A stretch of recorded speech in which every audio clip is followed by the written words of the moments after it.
Berapa usia anak yatim yang wajib disantuni Pak Ustadz?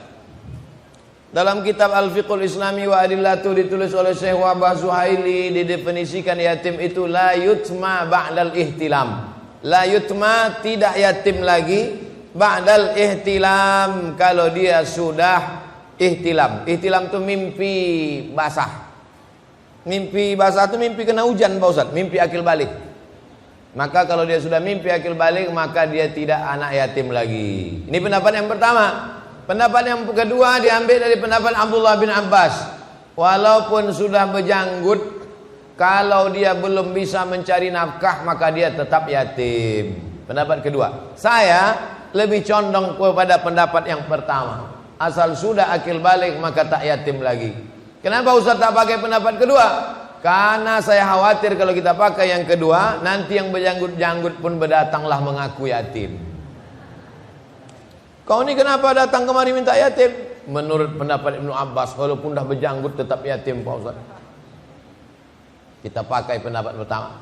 Tapi nanti waktu pembagian santunan, yang tak yatim ini, yang sudah semester 1 di kampus, tetap kita kasih bantuan, tapi bukan dari kotak yatim, dikasih dari kotak sodakoh, bukan solawat, dari kotak sodakoh.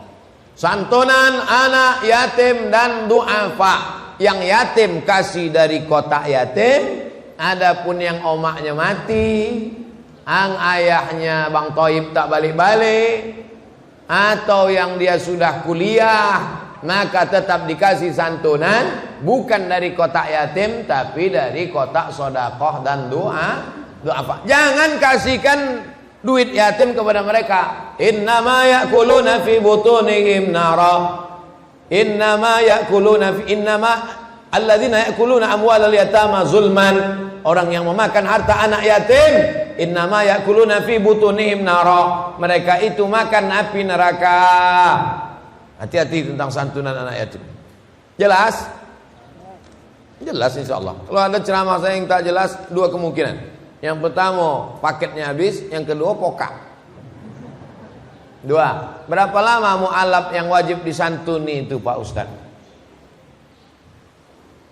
Innamas shadaqatu lil fuqara wal masakin wal 'amilina 'alaiha wal mu'allafati qulubuhum wa fir riqab wal gharimin wa fi sabilillah wa banis sabil.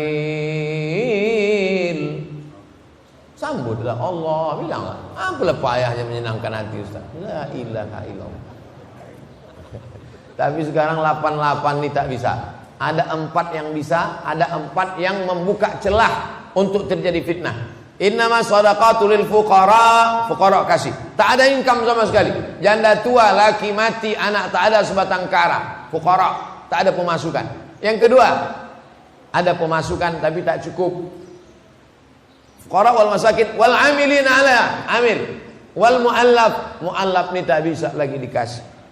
Kenapa? Karena banyaklah yang mempermain-mainkan sertifikat mu'allaf. Mu'allaf zaman Nabi itu bagaimana? Kepala suku, kalau dia dikasih, maka satu suku itu masuk Islam. Misalnya ada suku Sakai, suku Akid, suku Talang Mama. Kepala suku dia, kita kasih dia 100 juta, satu suku itu masuk Islam. Itulah yang zaman dulu yang dimaksud dengan mu'allaf. Mu'allaf itu artinya orang yang dilunakkan hatinya. Zaman sekarang dikasih dia, bininya pun tak mau masuk Islam. Oleh sebab itu kalau ada orang baru masuk Islam, dia tetap dikasih, tapi bukan karena dia mu'alaf, dia dikasih karena dia fakir atau miskin. Tolonglah Pak Ustadz, kita baru masuk Islam lah, rukun Islam 5 perkara gitu. Nah, kasihlah. Susah. Bukan karena mu'alafnya, tapi karena dia fakir miskin. Wal gharimin, gharim ini pun tak bisa lagi dikasih sekarang. Gharim dililit utang. Kalau dibukalah pemberian zakat kepada yang dililit utang, penuhlah masjid Syuhada. Karena semua orang Pekanbaru ini dililit utang, semua utang, dari mobil, rumah sampai panci, rice cooker utang. Satu-satunya yang lunas bininya, itu lunas. Wa banis sabil, Ibnu Sabil pun sekarang tak bisa lagi dikasih. Karena Ibnu Sabil ini dijadikan orang celah untuk menipu, membohong. Ibnu Sabil orang yang putus belanja. Datang orang Medan mau pergi ke Palembang, putus belanjanya. Datang orang Palembang mau pergi ke Aceh, putus belanjanya. Singgah Pekanbaru, dikasih. Sekarang tuh banyak dipermainkan. Begitu sampai dia di Simpang Bingung, pura-pura putus belanja. Habis itu naik angkot dia sampai ke Sekijang. Sampai di Sekijang bolak-balik dia balik. Maka yang membuka celah ini ditutup supaya jangan dipermainkan. Jadi mu'alaf ini kasih dia karena dia miskin, fakir, susah. Bas. Jangan gara-gara ini nanti mu'alaf tak dikasih. Apa hukumnya berusaha walet?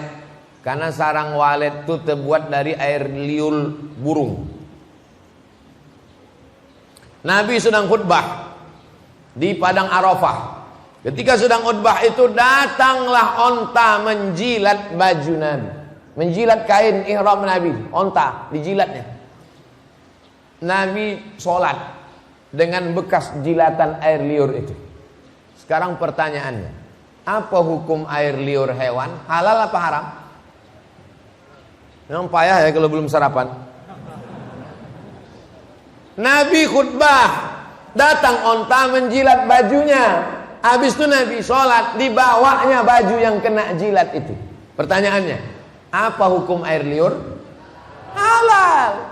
Seandainya tak halal, pasti digantinya baju itu atau dibasuhnya. 2. Kalau ada kucing menjilat air minum itu halal apa haram? Halal. Karena kata Nabi itu tawafun wa tawafat. Karena itu binatang yang lalu lalang. Air liur kucing halal, air liur onta halal. Dikiaskanlah kepada air liur walet. Itulah dasar orang yang mengatakan air liur walet itu halal. Tapi jangan gara-gara ini nanti ditampung air liur kucing diminum. Apa hukum air liur walet? Halal. Mana hukum, mana dalilnya? Kias. Karena halal air liur onta, halal air liur kucing, maka halallah air liur walet. Lalu kenapa ada ustadz yang mengatakan air liur walet itu haram? Air liur walet jadi haram karena bercampur dengan najis. Dia tidak najis, tapi karena bercampur dengan najis maka berubah menjadi mutanajis. Jadi mutanajis, berubah jadi najis. Air liur walet itu suci, tapi sampai sekarang walet ini belum punya WC umum. Bercampur dengan ciri walet. Maka itulah yang menyebabkan. Tapi rupanya sarang walet itu dipasangnya CCTV. Pasangnya CCTV pakai infrared, nampaklah di situ bahwa walet ini sarangnya di sini, buang nya di sini. Tak bercampur kata dia. Maka itulah hal yang mengatakan sarang walet halal. Oh tidak Pak Ustaz, walet ini mengganggu kami, tak bisa kami tidur malam ribut. Itu lain lagi hukumnya, bukan hukum air liur. Itu hukum membuat sarang walet di tengah pemukiman masyarakat. Habislah disumpah orang, mampuslah yang punya walet. Setan anakku tak tidur-tidur. Akhirnya duit hantu dimakan setan. Maka jangan buang sarang walet di tengah pemukiman masyarakat yang ribut sehingga orang tak tentram, mengganggu. Iman ini kata Nabi bid'un wa sab'una syu'bah, 70 sekian cabang. A'laha yang paling tinggi la ilaha illallah. Yang paling rendah imatatul adza 'anit thariq, membuang sesuatu yang mengganggu di jalan. Itu iman. Mengganggu di jalan, buang. Mengganggu telinga orang, terganggu anak orang tak bisa tidur tengah malam. Tak tidur malam. Ustadz katanya umat Nabi Muhammad terjadi menjadi 73 golongan. Jadi golongan mana yang benar tuh Pak Ustadz? Iftaraqatil yahud ala 71 firqah.